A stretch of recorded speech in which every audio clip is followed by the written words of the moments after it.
Hello friends, how are you? Welcome to our channel educates mathematics. और उसमें हम लोग क्लास 10th एनसीईआरटी मैथ्स के अध्याय 4 द्विघात समीकरण की जो प्रश्नावली 4.3 है उसको सॉल्व कर रहे हैं। पहले 3 प्रश्नों को हम लोग पिछले वीडियोज में सॉल्व कर चुके हैं। उसका लिंक आपको इस वीडियो के डिस्क्रिप्शन में मिल जाएगा, आई बटन पे भी मिल जाएगा, आप वहां से जाकर के देख सकते हैं। अगर आप हमारे चैनल पर पहली बार हैं, वीडियो अगर आपको पसंद आए, मेहनत आपको पसंद आए, हमारा काम आपको पसंद आए, अभी तक आपने अगर हमारे चैनल को सब्सक्राइब नहीं किया है तो चैनल को सब्सक्राइब करना, वीडियो को लाइक करना, जरूरतमंद के साथ शेयर करना मत भूलिएगा। और अगर आपने जो पहले के वीडियोस नहीं देखे हैं उनको अगर आप देखना चाहते हैं तो आप हमारे चैनल की प्लेलिस्ट में जाकर के उनको देख सकते हैं। कंप्लीट प्लेलिस्ट आपको यहाँ पे अवेलेबल है। चलिए बिना किसी देर के आ जाते हैं प्रश्नावली 4.3 के चौथे प्रश्न पर। चौथे प्रश्न से हम लोग आज शुरुआत करने वाले हैं। चलिए सबसे पहले चौथा प्रश्न सॉल्व करते हैं। अगर और वीडियो ज्यादा लेंदी नहीं होगा तो हम लोग पांचवा भी इसी में सॉल्व करेंगे, अन्यथा चौथा ही सॉल्व करेंगे। चलिए चौथे प्रश्न पर आते हैं। चौथा प्रश्न हम लोगों का उम्र से यानी आयु से संबंधित है। क्या कह रहा है? 3 वर्ष पूर्व रहमान की आयु यानी कि उम्र, उसकी वर्षों में 3 वर्ष पूर्व आयु का व्युत्क्रम और अब से 5 वर्ष पश्चात के आयु का व्युत्क्रम का योग 1/3 है, तो उसकी वर्तमान आयु ज्ञात कीजिए। अब आयु से संबंधित प्रश्नों को जब भी हम लोगों ने सॉल्व किया है, क्लास 9th में आपको जब एक्सप्लेन किया होगा, अगर आपने देखा होगा, तो आयु से संबंधित प्रश्नों को हल करने के लिए आपको 2 बातें याद रखनी है। सबसे पहली, जब भी आपको पूर्व की बात कहेगा तो हम लोग क्या करेंगे, वर्तमान आयु में जितने वर्ष पूर्व कहेगा उतना घटा देंगे। और अगर पश्चात की बात करेगा, बाद की बात करेगा, आफ्टर की बात करेगा, तो हम लोग क्या करेंगे, उतने ही वर्ष वर्तमान आयु में जोड़ देते हैं। जैसे आप उदाहरण अपने आप से लीजिए। आज की डेट में अगर आप 12 साल के, कितने वर्ष के हैं, मान लो आज की उम्र में, आज की डेट में आप 12 वर्ष के हैं, तो आज से 2 वर्ष पहले, 2 साल पहले आप कितने थे होंगे? 10 साल के होंगे। कैसे पता चला? 12 से 2 घटा दिया तो 10 आ गया। और अगर पूछूं कि आज के 2 वर्ष बाद आप कितने हो जाएंगे, 2 वर्ष बाद आप 14 साल के हो जाएंगे। भाई अगर आज आप 12 साल के हैं तो 2 वर्ष बाद आप 14 साल के हो जाएंगे। कैसे? 12 में आपने 2 क्या किया, जोड़ दिया। यही बात आपको, यही कॉन्सेप्ट आपको ध्यान में रखना है कि जब भी आपको पूर्व की बात कहेगा तो उतने ही वर्ष आप वर्तमान आयु में, वर्तमान उम्र में घटा देंगे। और अगर बाद की बात करेगा, पश्चात की बात करेगा, तो उतने ही वर्ष आप जोड़ना पड़ेगा। तो यहाँ पे हमसे रहमान की वर्तमान आयु पूछ रहा है, तो सबसे पहले मानना पड़ेगा, माना रहमान की वर्तमान आयु बराबर x वर्ष, और फिर उसके बाद उसकी 3 वर्ष पूर्व की आयु निकालेंगे और 5 वर्ष पश्चात की आयु निकालेंगे। फिर उनके व्युत्क्रम कह रहा है तो उनका व्युत्क्रम निकालेंगे और फिर क्या करेंगे, जोड़ देंगे, क्योंकि उनके व्युत्क्रम का योग कह रहा है 1/3 है। तो इसको पहले हम लोग लिखते हैं, और जब आप ये बात लिखेंगे तो आपका जस्ट तीसरा प्रश्न अभी हमने सॉल्व किया उसके जैसा बन जाएगा।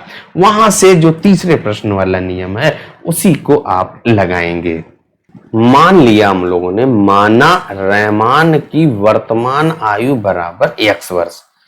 अब 3 वर्ष पूर्व रहमान की आयु की बात कह रहा है और 5 वर्ष पश्चात आयु की बात कह रहा है, तो हम लोगों ने 3 वर्ष पूर्व और 5 वर्ष पश्चात आयु ज्ञात करनी है।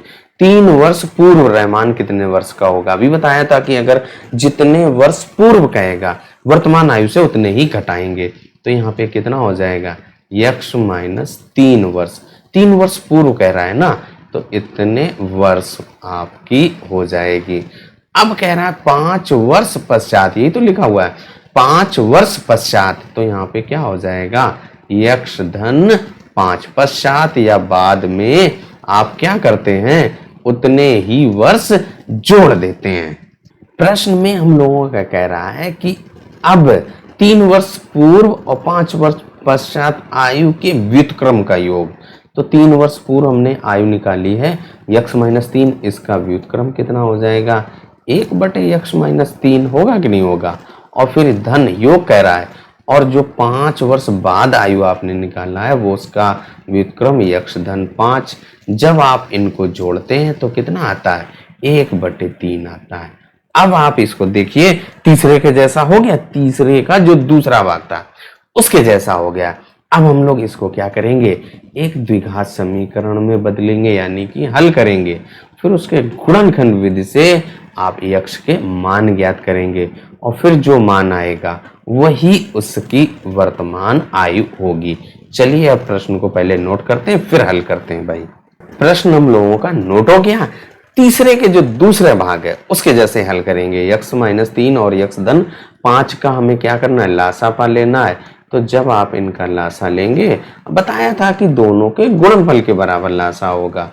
x-3 और x धन 5, जब आपका ये लासा हो गया, x-3 कट गया, x धन 5 बचा, उसको 1 से गुणा करेंगे तो आपका x धन 5 और फिर धन, इस x धन 5 से x धन 5 घट गया, ये आपका x-3 हो जाएगा। x-3 लीजिए बराबर 1/3। अब आप अंश और हर को यहाँ पे लेफ्ट हैंड साइड में अलग अलग हल करना है। x और x जुड़ जाएगा, दोनों धनात्मक हैं, तो आप 2x, 5 से 3 घटेगा तो 5 से 3 घटाने पर आपको 2 मिलेगा। और बटे हर में आप गुणा करेंगे, इस x का x के साथ गुणा करने पर x⁻2, 5x का इस -3 से गुणा करेंगे तो -3x आएगा।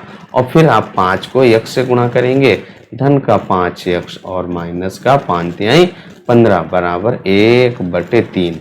अब और थोड़ा हल कर दीजिए भाई। तो इसमें देखिए आप हल करेंगे तो कितना आ जाएगा, 2x धन 2 और बटे यहाँ पे x⁻2 तो आपका ऐसा ही रहेगा, माइनस का 3x धन के 5x तो आपका धन का 2x बचेगा और माइनस का 15 बराबर 1/3। अब हमें क्या करना है, तिरछा गुणा कर देना है। x⁻2 धन के 2x और माइनस के 15 गुणे 1 करेंगे तो आपका यही आएगा और यहाँ पे इस 3 का गुणा हो जाएगा इस 2x धन 2 के साथ।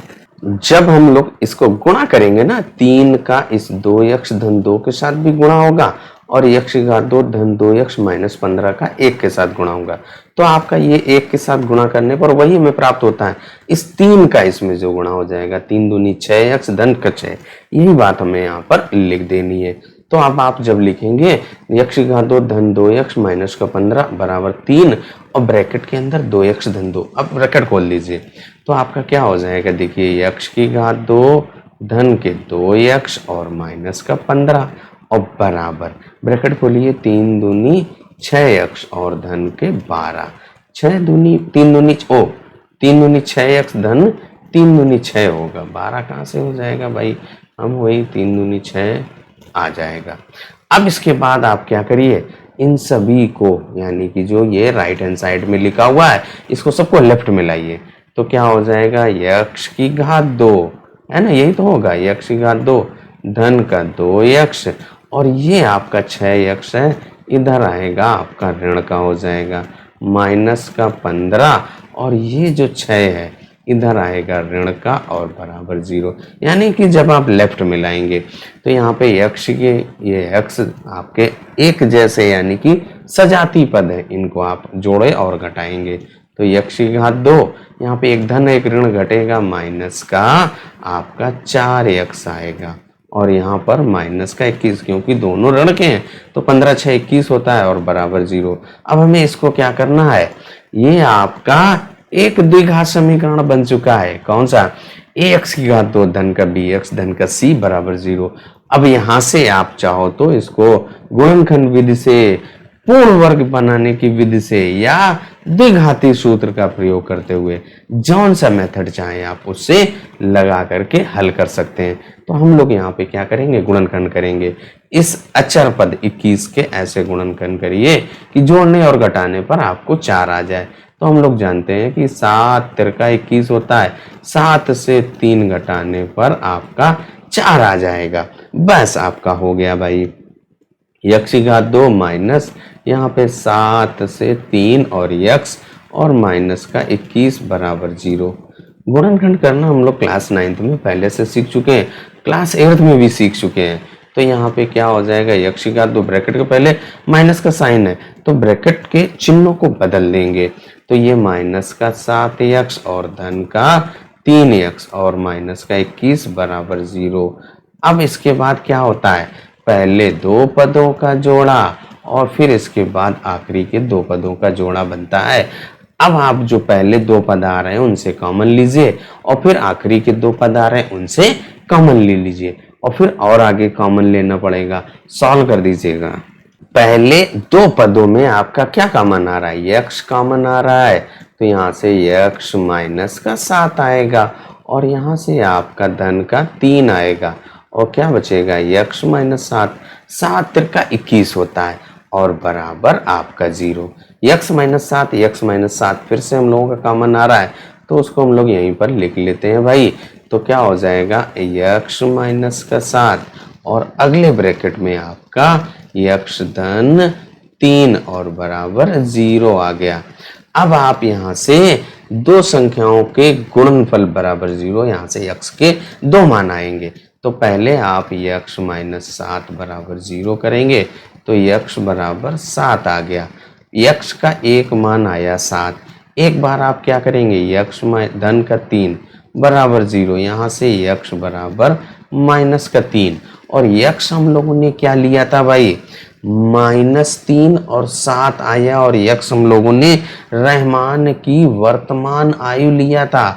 अब आप ये बताइए क्या किसी की वर्तमान आयु आपकी ऋणात्मक हो सकती है, कभी नहीं होगी भाई। तो इसलिए जो रहमान की आयु लेंगे वो 7 वर्ष लेंगे। हम लोगों ने माना था ना, माना रहमान की वर्तमान आयु बराबर यक्ष वर्ष, इसलिए जो यक्ष का मान आया है वो आप ये वाला लेंगे 7 वाला और इसको आप नेग्लेक्ट कर देंगे। तो यहाँ पे लिख देंगे यक्ष बराबर 7, यानी कि जो रहमान की आयु होगी वो 7 वर्ष होगी। प्रश्न हम लोगों का भाई सॉल्व हो गया है। एक्सप्लेनेशन कैसा लगा, आयु से संबंधित जो पॉइंट बताए हैं वो कैसे लगे, कमेंट करके जरूर बताइएगा। चलिए अब आ जाते हैं अगले प्रश्न पर, इसी में हम लोग 5वां प्रश्न भी सॉल्व करेंगे। अब आपका जो 5वां प्रश्न है वो भाई क्या कह रहा है, एक क्लास टेस्ट में शेफाली, कोई एक लड़की है उसका क्लास टेस्ट होता है और उसमें कौन से विषय हैं, गणित और अंग्रेजी। इन दोनों विषयों को जो मार्क्स मिले, नंबर मिले, प्राप्त किए गए अंकों का योग, यानी कि दोनों विषयों को मिला करके उसको 30 नंबर मिलते हैं, 30 अंक मिलते हैं। अब इसमें कह रहा है यदि उसको गणित में 2 अंक ज्यादा मिलते और अंग्रेजी में 3 अंक कम मिलते, गणित में 2 ज्यादा हो जाते और गणित में 2 ज्यादा, अंग्रेजी में 3 कम हो जाते, तो उनके जो अंक आते भाई, मान लो 12, 10 जो भी आता, उनको अगर आप गुणनफल करते तो 210 होता। तो उसके दोनों विषयों में प्राप्त किए गए अंकों को आपको ज्ञात करना है। 2 विषय हैं, उनको मिला करके 30 मिला। हम लोग क्या करेंगे, किसी एक विषय का मानेंगे। माना शेफाली को गणित में x मार्क्स मिले, अब अंग्रेजी में कितना मिलेगा भाई, दोनों को मिला करके 30 है। जैसे आपके क्लास में पता हो आपको कि 2 विषयों को मिला करके आपको कुछ नंबर मिले हैं, एक विषय के आपको मार्क्स पता हो और दोनों के योग पता हो तो आप दूसरे का पता कर सकते हैं। कैसे, योग से पहले वाले के मार्क्स आप घटा देंगे ना, यही तो नियम होता है भाई। तो आप यहाँ पे भी घटाएंगे, तो पहले आप गणित में मान लिया x, तो अंग्रेजी में कितना मिलेगा, 30 माइनस x। अब कह रहा है जो कंडीशन, गणित में 2 अंक अधिक, गणित में कितना लिया था x, 2 ज्यादा हो जाएंगे, कितने आ जाएंगे, x धन 2। भाई आपको मान लो गणित में 10 आया, अब 2 ज्यादा हो जाते तो 10 में 2 जोड़ेंगे 12 आएगा ना। तो वही यहाँ पे भी x धन 2, अंग्रेजी में 3 कम, अंग्रेजी में कितने हैं 30 माइनस x, उससे 3 घटा दीजिए। अब उन दोनों को गुणा कर दीजिए, जो गणित में 2 ज्यादा और अंग्रेजी में 3 अंक है, गुणनफल किसके बराबर है, 210 कर दीजिए। वहां से आपको एक द्विघात समीकरण मिलेगा जब आप हल करेंगे, और उस द्विघात समीकरण के गुणनखंड विधि या द्विघाती सूत्र का प्रयोग करते हुए हल कर देंगे। x का मान आएगा, वो आपके गणित के प्राप्तांक होंगे, फिर आप 30 से घटा देंगे तो अंग्रेजी के प्राप्तांक होंगे। यही मेथड हमें लगाना है।